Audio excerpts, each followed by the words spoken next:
We would be praising God, and we would be in the Spirit, and it was so intense that gold would come out of our hands. Wow. It was like confirmation. He is with you. He's with you. He will never forget you. He is right by your side. Welcome to M-powerTV, where we leave a legacy of hope through conversations that uplift, educate, and inspire. Listen to incredible stories of people who overcame challenges and barriers. Celebrate victories, learn from setbacks, and push forward together. And you would hear all this torture, and then they would shoot. Want to be empowered? Let's go. Subscribe for more and get this book now. Hello and welcome to M-powerTV. My name is Lorna Grayling, and in studio today we have a phenomenal guest making a phenomenal difference here in Brevard. You are going to want to watch this. Patty, Brian, thank you for joining us and welcome to the show. Thank you so much for inviting me. This is so exciting because I was at your barn yesterday, right? And I mean, we were standing around, you were showing me all these amazing things, the horses, the huge construction where you guys are making such a difference in people's lives. But a few years ago, there was nothing there, and you had no experience with horses or anything remotely to what you're doing right now. And now it was just a prayer and a dream. And I mean, standing there watching this, it was, I had goose flesh the whole time. So we're going to have to retract, right? How did, first of all, tell us exactly what you're doing. What do you guys do over there? It's called Walk on Water. Walk on Water Ministries of Central Florida. We do equine assisted therapy. So we work with children and some adults doing horse therapy. So it's a bonding between the horse and the child, or the horse and the adult. And the therapy is an emotional type of therapy, also a physical type of therapy. So it strengthens the body and the core. It alerts the mind to what's going on in the body, so it relates that body and mind connection. And it also helps the child to control something bigger than himself. Because a child with special needs doesn't have a lot of control, but with a horse, they can have that control, and it gives them self-confidence. So that's what we're doing there. Not only equine therapy, we do speech therapy as well, occupational therapy. We're working on getting behavioral therapy out there. We have PATH certified trainers. We have EGALA certified trainers out there. And we also accept insurance right now, so kids can come through scholarship and insurance, and hopefully, eventually, our goal is everyone comes free to our program. Oh my gosh. I mean, it was phenomenal. When I put my feet on that property yesterday, I could feel the presence of God, literally. Oh, yeah. And I didn't know anything about the place. I didn't know anything about you, but it was just profound how God's presence is there. So, I mean, now, and as you describe what you guys are doing now, it's phenomenal. You are changing countless lives and giving that hope to parents and kids coming there. I mean, that is profound alone, because when you're sitting with a special needs child and you're raising a child that's got special needs, it could at times feel, I'm sure, exhausting and overwhelming. And you guys are bringing that hope, because once they're, in your training, you see phenomenal results. But how did this all start? How did this come about? Because there was nothing on those grounds there. It was flat earth. You have no experience in horses or anything remotely. So take us back. Where did this start for you? About 20 years ago, my mom had a heart attack and a stroke at my house. My mom was, she's a very vibrant woman, loved horses. So in order to bring her back a little bit, get her talking, because she was nonverbal, we brought her around some horses.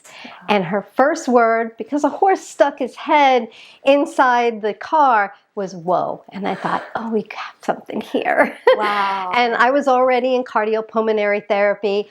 I went to a conference and I felt God calling me to do equine therapy. And I said, but God, I don't know anything about this, and I don't know anything about horses. And he said, do you trust me? Wow. And I said, yes.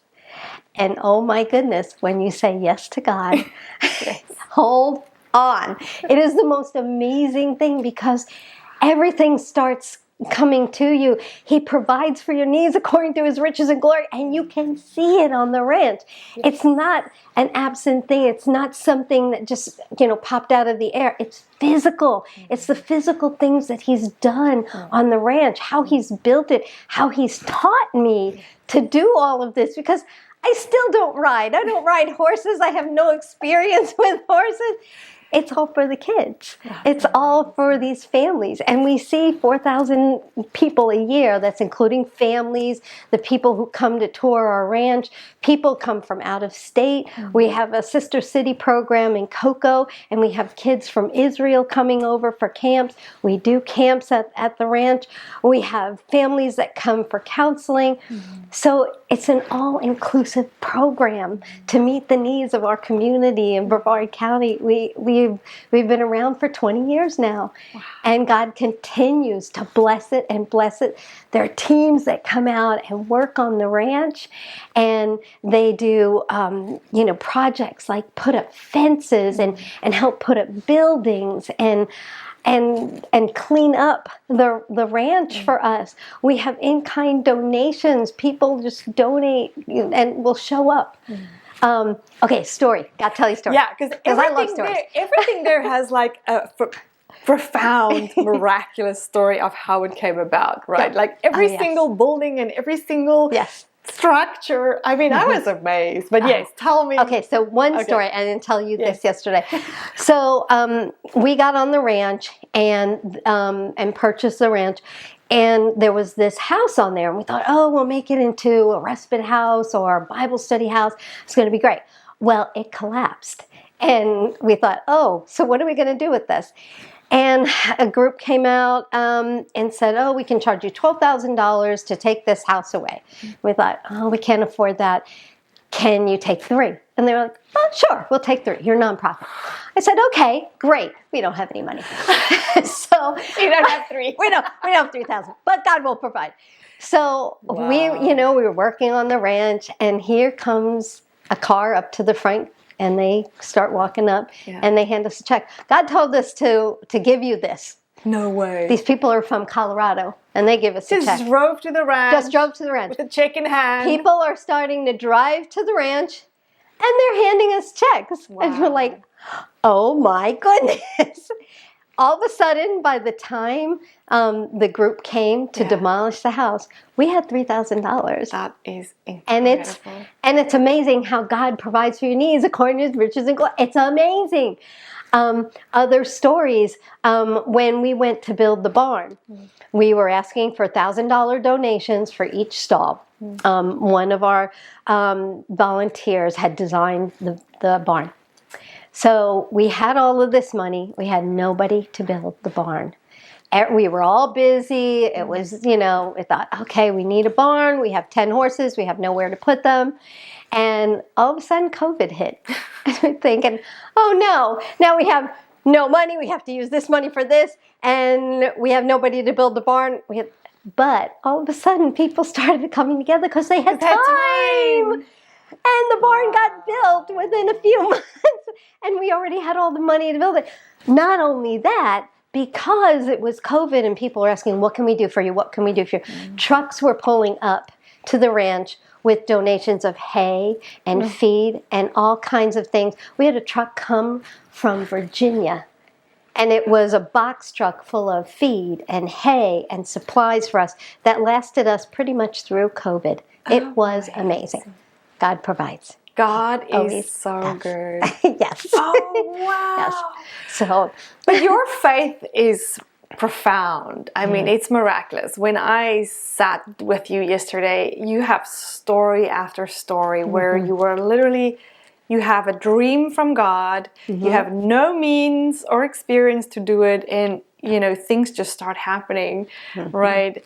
Where did this faith come from? How did it start for you? So when I was younger, my mom used to read the Bible to me. And we had this great Bible. Side story of this Bible, when I became saved. Later on, I was with this young woman who was homeless, and she had a little girl, and I gave that Bible to the little girl. Wow. Interesting story is 20 years later, she contacted me, found out where I was, and the Bible was returned to me. No way. I have my aunt's Bible that my mom read to me. Anyway, back to that. 20 years later. 20 years later. Wow. God is so cool.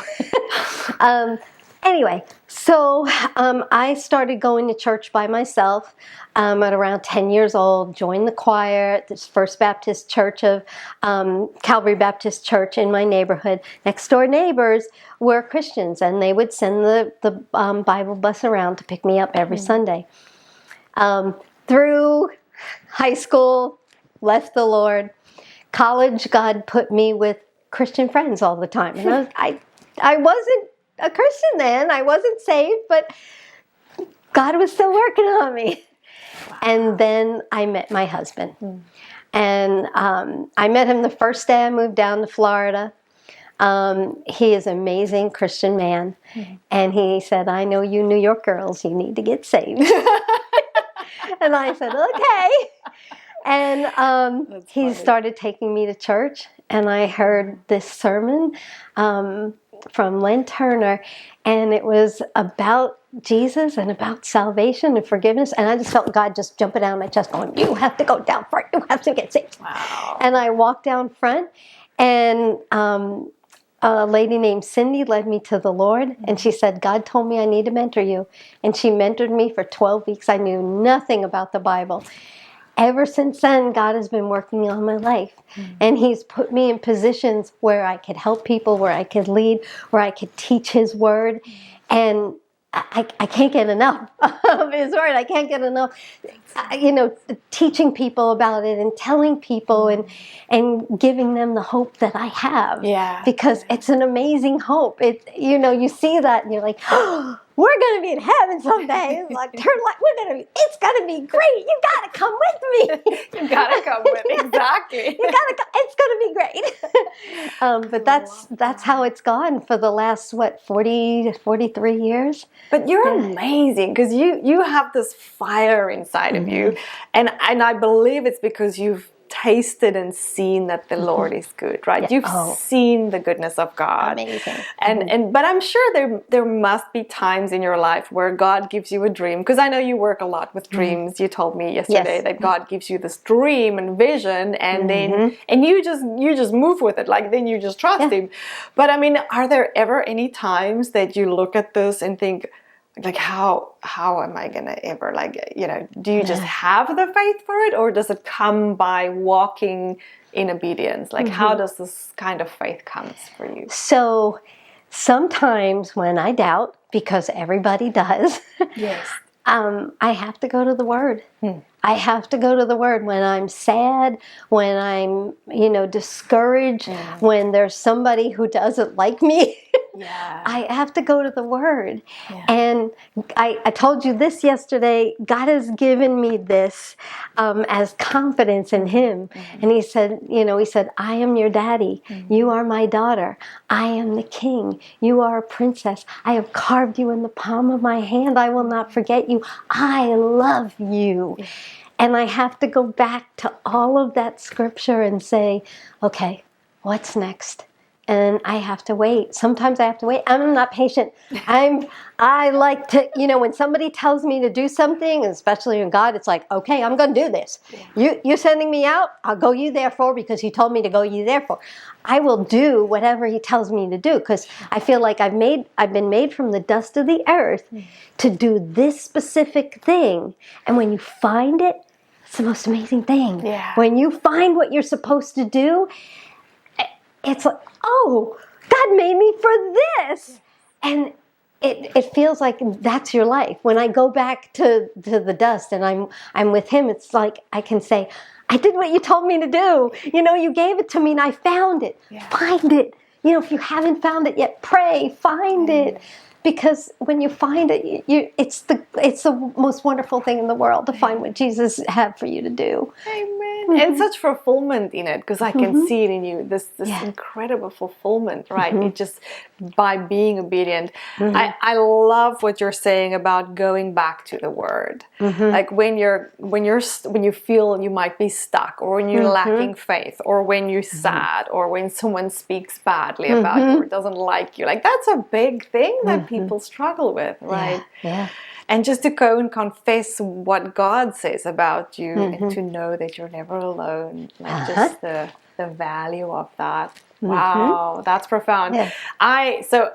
Because I have, when my husband was kidnapped, many years ago, we were praying, and so that knowing that God is with you, it's hard to explain what that does for one, right? Just knowing that you're not alone. But we were praying one morning, and we were just in God's presence, and like gold dust, I would call it, like was shining, like all of a sudden something was shining from my hands, and I was like, oh my gosh, I felt God tell me, look at your hands, and I looked down, and my hands were just shining, like gold glitter was on my hands from nowhere. I had nothing on my hands. I didn't have any makeup on. It's like 4 o'clock in the morning, and my hands were shining with the presence of God. And I was calling, and people were coming from the church that was in my prayer group, and they were like filming it with their cell phones, and but the presence of God was so heavy and so tangible, and the peace that brings, knowing that you're not alone, no matter what happens in your life,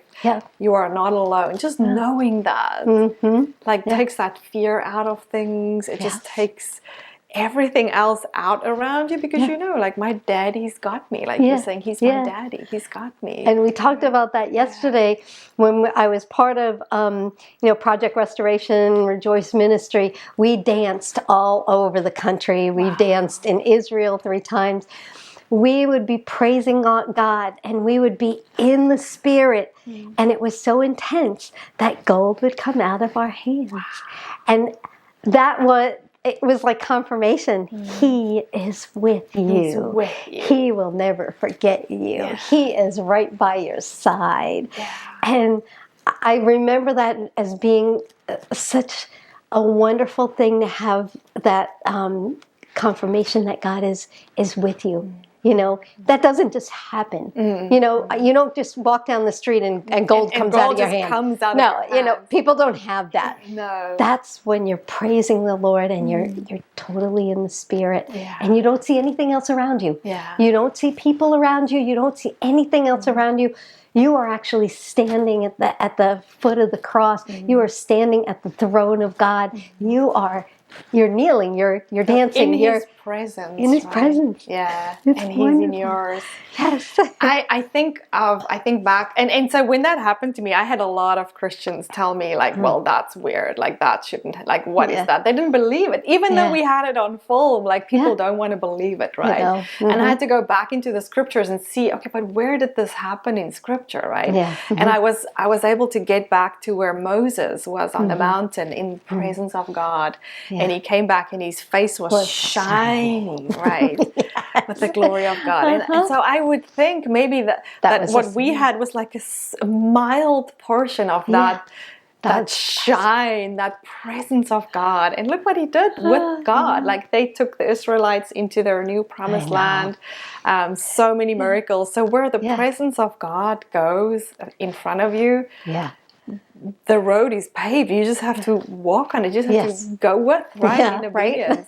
So this is the way. Walk in it. Oh my goodness. So tell us a little bit about the kids that you're helping, because I know you have multiple beautiful stories, but maybe mention 1 or 2 stories of kids that you've helped. Every person has a story of overcoming and persevering, and sharing these stories leaves a legacy of hope. Join us on M-powerTV and be inspired and empowered by incredible stories.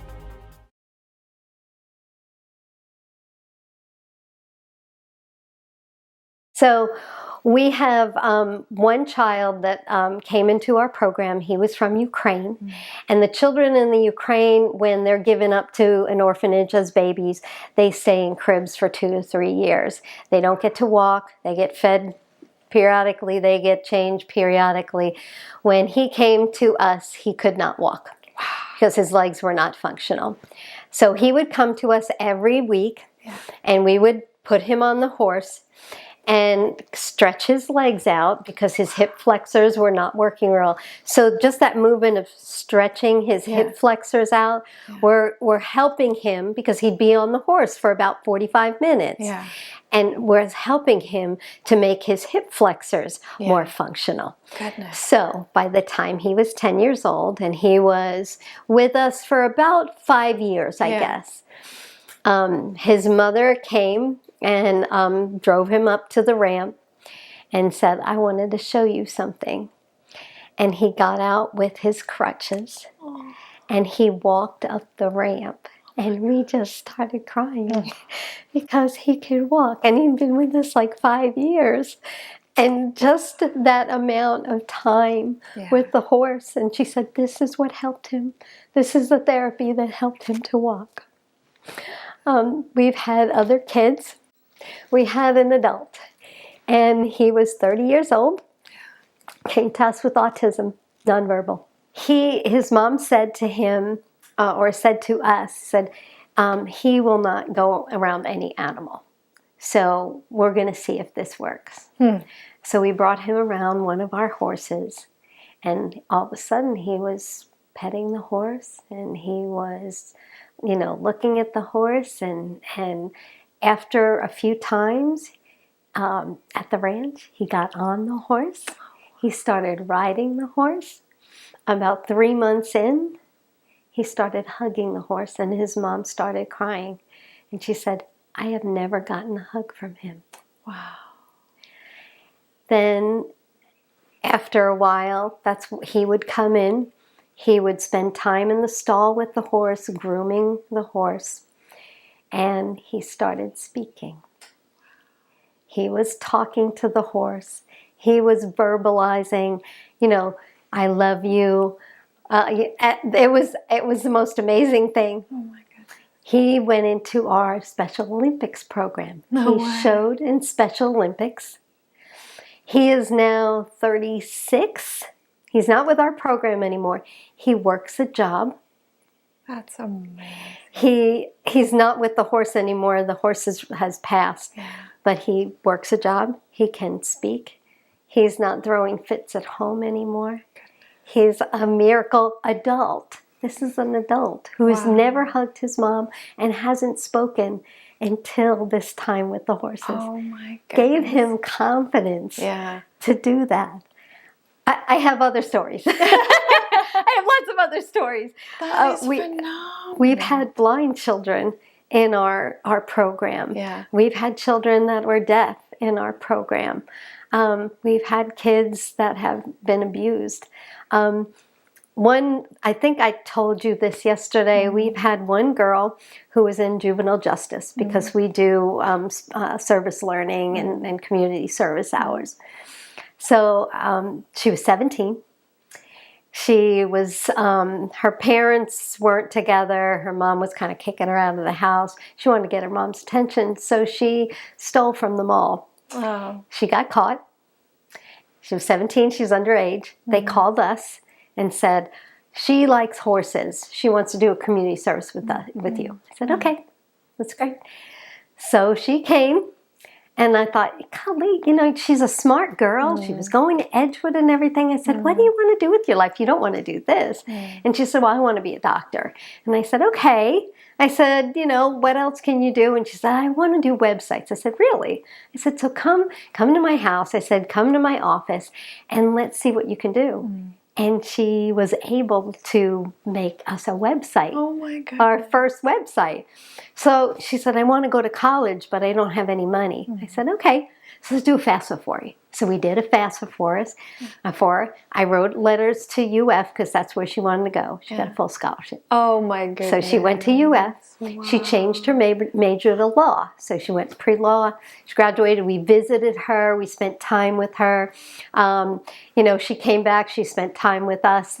And I have pictures of her on the website. So she was still working on our website the whole time. Yeah. I said, I need to go to law school, I have 4 months in between, but I need you to write a letter. Can you write a letter to UF? I want to go to UF Law School. So we wrote a letter, and she got in, and she got a full scholarship. Oh my goodness. Full scholarship to law school. In between, she had 4 months before she had to go to school.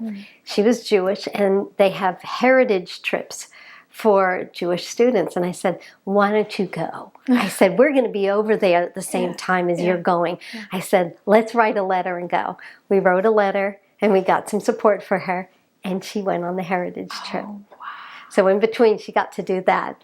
So she is now a lawyer for the government. She has worked in California. She has worked in Colorado. She has worked in DC. We visited her in various places. She is now, as of December, she moved back to Florida, in South Florida, and she works remote for the government. That is a phenomenal story. So this is what God can do just with one life. And this is a child who was in the juvenile justice program, and we've worked with several people, and we've hired some on our ranch. But just one kid, if you can change the life of one child, you look at the difference you can make. You can change generations just by changing one child's life. One child. Yes. So even the children with special needs and the families, you can change those families. You know, if you just make the effort, just a little bit of effort to do that. And that's why I want our donors to come alongside of us so that they can help these kids progress on to, you know, children that are and adults that are doing great things, you know, that are progressive in the society too, are progressing into great things, you know.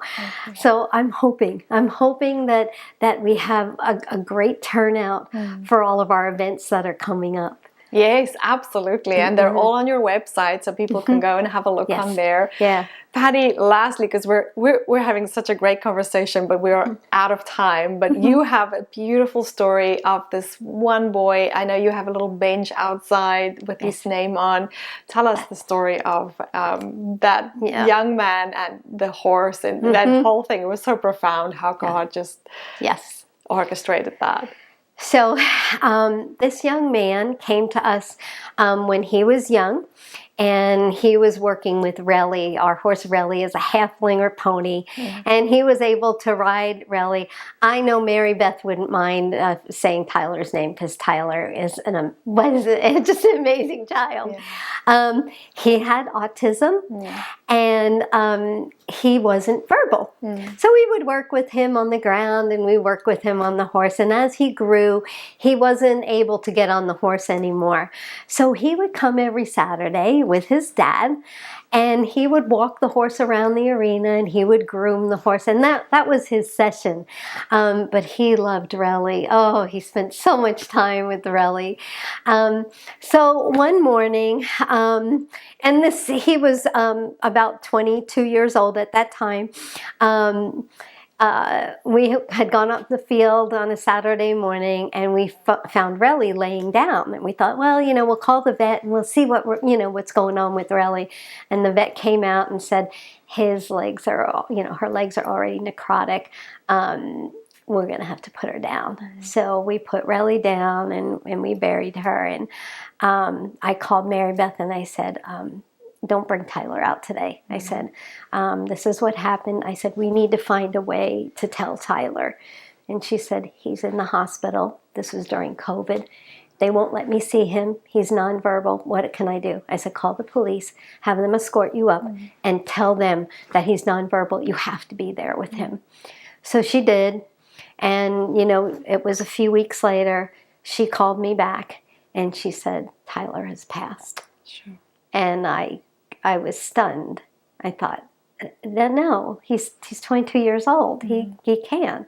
And then it hit me, is that Relly had passed 3 weeks before. Wow.